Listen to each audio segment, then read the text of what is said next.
Assalamualaikum warahmatullahi wabarakatuh. Salam sejahtera untuk kita semua bosku. Salam NKRI, salam merah putih. Ya, semoga saja Ibu Irma Caniago mendengarkan penjelasan Mbak Cantik ini yang membongkar soal Pak Mulyono ini ternyata memang tidak butuh dengan ideologi. Dia hanya butuh kerja nyata, dikerja. Dan alhasil memang kita lihat kerjaannya, contoh di IKN, pembangunan IKN, yang sampai sekarang nggak jelas tuh gimana masa depannya, ya dalam tanda kutip mangkrak ya. Nah, duit dana di sana, duit pajak kita rakyat Indonesia itu terbuang sia-sia di sana. Aduh, gimana ini? Oke bosku, mari kita langsung simak videonya. Diomelin di istana pertama kali saya ke Diomelin. istana, dan itu setelah itu saya tidak pernah lagi ke istana karena dibilang kamu itu terlalu gaduh dan terlalu bicara soal ideologi. Siapa yang mengatakan Mbak? begitu? Pak Jokowi. Dia bilang gitu. Nah, kita tidak butuh ideologi gitu, kita hanya bekerja. Nah, saya orang yang tidak menghakimi orang lain. Ketika beliau berstatement seperti itu, berarti saya merasa itu tadi, kita nggak bisa bareng. Kita bukan kawan ideologis, karena yang bisa menyatukan kita adalah perjuangan ideologi. Kalau bagi saya, ya, perjuangan ideologi itu apa sih gitu kan? Orang mengatakan, yaitu mewujudkan Indonesia yang merdeka, bersatu, berdaulat, adil dan makmur berdasarkan konstitusi kita. Kalau prinsip itu kemudian dikatakan, saya nggak tahu alasan beliau waktu itu mengatakan itu, tetapi itulah terakhir saya bertemu. Kamu tidak mencoba mendebatnya waktu itu bahwa tidakkah Bapak diusung oleh PDIP dan orang PDIP, dan kemudian PDIP itu adalah partai yang dengan gagah perkasa mengatakan kami partai ideologis. Kau tidak sedang mendebatnya waktu itu? Menurut saya seseorang itu kan cogito ergo sum. Jadi apa yang dia pikir. Jadi kalau itu diucapkan mungkin tidak di dalam satu pertemuan yang sebetulnya cukup resmi, meskipun kita tadinya bersahabat sekali. Tapi saya tidak menghakimi ya, karena itu pilihan Pak Jokowi dan ini pilihan saya begitu. Saya tidak bisa memaksa orang untuk berada di perspektif yang sama dengan saya. Apalagi kalau orang itu tadinya jalan bareng terus memutuskan untuk tidak jalan bersama, itu kan hal prinsip, Bang. Menurut saya itu hal prinsip begitu. Jadi saya sangat menghargai pilihan setiap orang di dalam berpolitik, dan setiap pilihan itu juga sepaket dengan resiko dan tanggung jawabnya begitu. Dan saya selalu mengatakan setidaknya kembali pada diri saya, harta dan jabatan itu tidak dibawa mati.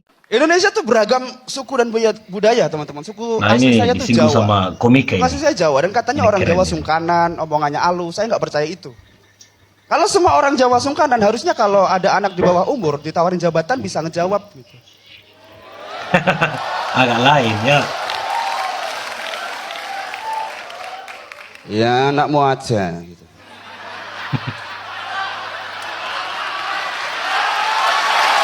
Mantap.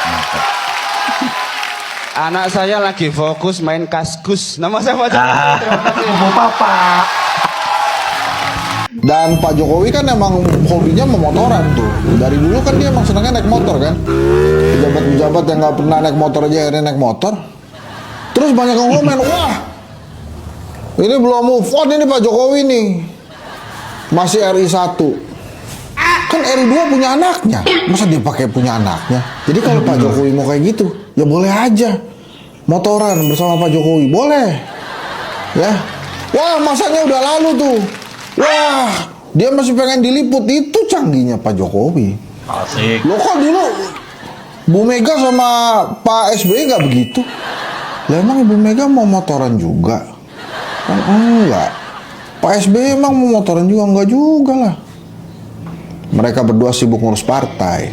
Asik. Nah kalau Pak Jokowi kan nggak ada partainya. Nggak punya partai, apa yang mau disibukin sama dia? Lain kau bang. Udah gitu, Aduh. orang-orang diajak mau aja.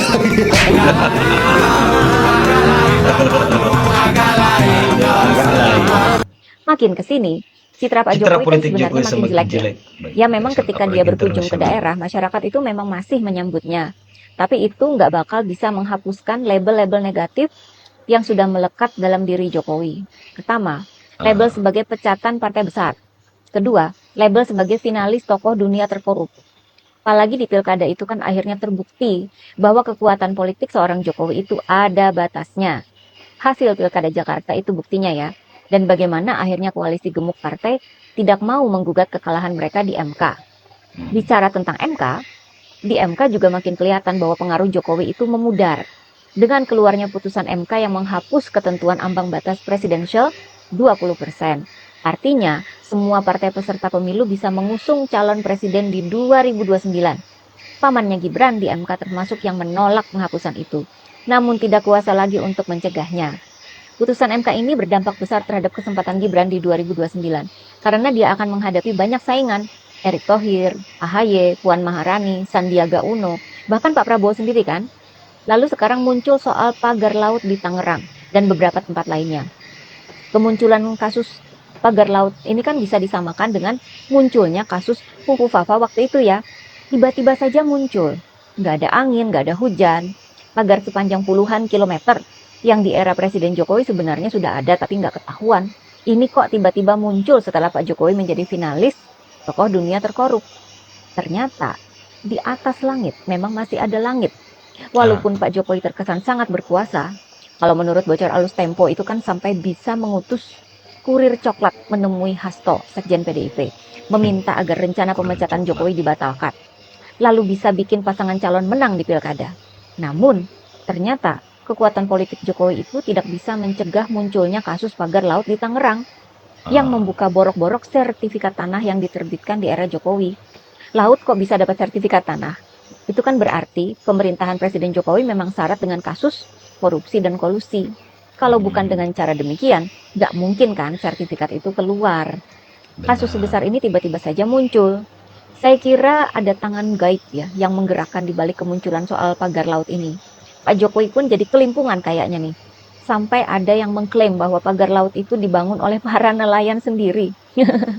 Nah, itu kok para nelayan malah ikut membantu TNI AL membongkar pagar laut. Bahkan Gibran yang wakil presiden itu nggak ada suaranya ngomongin kasus pagar laut ini. Benar. Padahal kan Presiden Prabowo sudah dengan tegas memberi perintah untuk membongkar. Masa wakil presiden diam aja?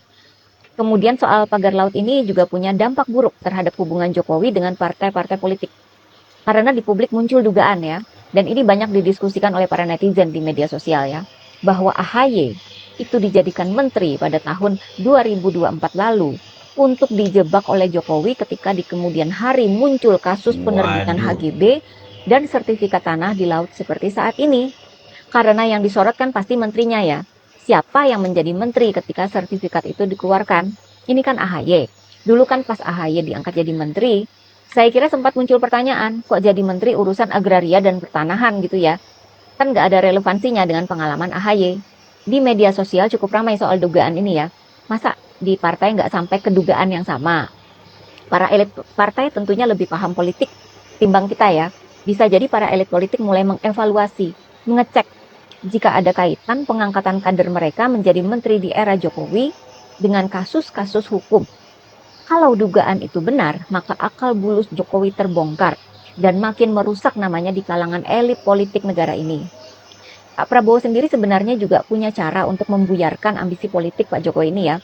Yang saya lihat adalah dengan kerapnya Pak Prabowo berkunjung ke luar negeri, memperlihatkan bagaimana akrabnya dan luwesnya pergaulan internasional Pak Prabowo. Sehingga memang layak untuk jadi seorang presiden. Seakan beliau ini menunjukkan kekurangan besar seorang Jokowi. Bahwa Pak Jokowi ini kan waktu jadi presiden memang diundang ke acara-acara global. Namun tidak bisa seluwes dan seakrab pergaulan Pak Prabowo. Ini permainan politik simbolis yang halus dan cantik ya. Pamer tapi halus caranya. Menunjukkan kelemahan diri Jokowi yang kurang gaul di dunia internasional. Beda sama Presiden Prabowo yang akrab dan luwes, kayak sama teman aja ketika bertemu dengan para pemimpin dunia. Apalagi sekarang Jokowi sudah dapat label tokoh dunia terkorup. Citranya di tingkat global sudah buyar. Apalagi yang bisa dibanggakan oleh Pak Jokowi. Gimana mau bergaul secara luas di luar negeri mbak? Kalau dia cuma we walk talk, they talk only. Saya juga sih nggak tahu bahasa Inggris.